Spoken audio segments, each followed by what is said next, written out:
Oke teman-teman, ini sekarang saya berada di salah satu tempat ikonik di Ngawi, yaitu ini Benteng Van den Bosch Ngawi. Nah, untuk HTM masuk adalah 10.000 ya. Ada buat parkir 2.000. Mari kita lihat isi dalam dari Benteng Van den Bosch ini. Di dalam pintu pertama kita melihat bangunan-bangunan Belanda ya. Dari bata-bata merah ini gerbang masuk utama. Nah, di sini juga ada penjelasannya, dikit penjelasan. Benteng Van den Bosch ini dulunya seperti ini dan direnovasi seperti tadi, sudah bagus. Nah, di sini bisa kita lihat ya. Di sini terdapat jendela-jendela yang banyak di sini. Nah, kita lihat isi dalamnya ya. Itu seperti apa?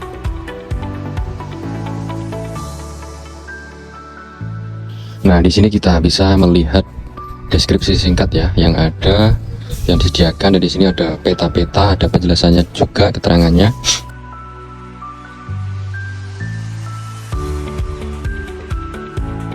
Ini after, ini before, ini afternya seperti ini. Nah, bangunan pada Benteng Van den Bosch ini 7.900-an meter ya, meter persegi. Jadi sangat luas sekali ya di sini.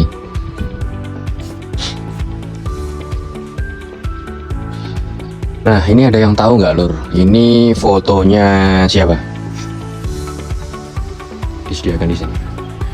Ini Mako Benteng Van den Bosch, bangunan kantor utama, kediaman jenderal. Wow, sangat fantastis. Nah, di sini juga ada fotonya Imam Bonjol, Pangeran. Imam Bonjol apa Pangeran Diponegoro ya ini. Jadi ini kita berada di gedung yang pertama dari luar tadi ya. Nah, di sini merupakan barak ya. Jadi buat tempat singgah prajurit-prajurit Belanda. Nah, ini ada 2 lantai, tetapi kita tidak boleh naik ya karena sangat dijaga ketat di sini. Nah, di sini juga ada penjelasannya di sini.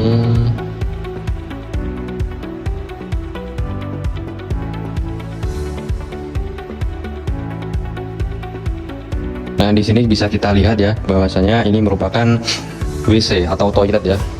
Jadi berhadapan-hadapan kiri kanan begitu ya.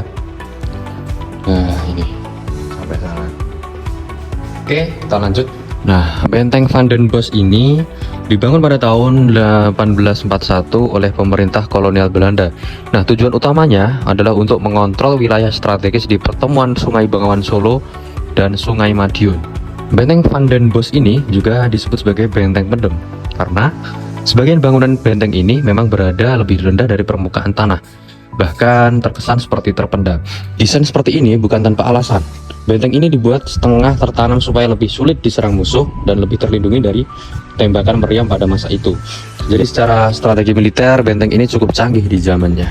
Nah, kalau kita perhatikan arsitekturnya, benteng ini dipunyai dinding tebal, lorong-lorong panjang, serta jendela-jendela kecil yang berfungsi sebagai celah pengintai dari pertahanan. Nah, semua desain ini menunjukkan betapa seriusnya Belanda menjaga wilayah ini pada masa penjajah. Nah, sekarang Benteng Van den Bosch sangat cocok sekali untuk kita jadikan destinasi wisata sejarah. Tempat ini cocok banget untuk kalian yang suka explore tempat bersejarah, foto-foto estetik, bernuansa vintage, atau sekedar ingin mengenal lebih dekat jejak penjajahan Belanda di Indonesia. Nah, ini di dalam Benteng Van den Bosch, tepatnya di sebelah musola. Ini ada sebuah makom dari Kiai Muhammad Nur Salim, yang kemudian itu beliau adalah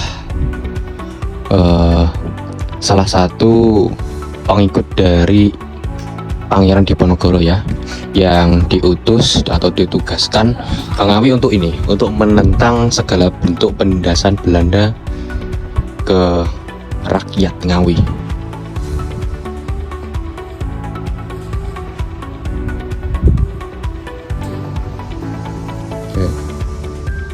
Nah, selain belajar sejarah, kita juga diingatkan bahwa tempat seperti ini adalah saksi perjuangan dan penderitaan rakyat di masa lalu. Jadi bukan hanya spot foto, tapi juga tempat buat merenung dan menghargai kemerdekaan yang kita nikmati hari ini.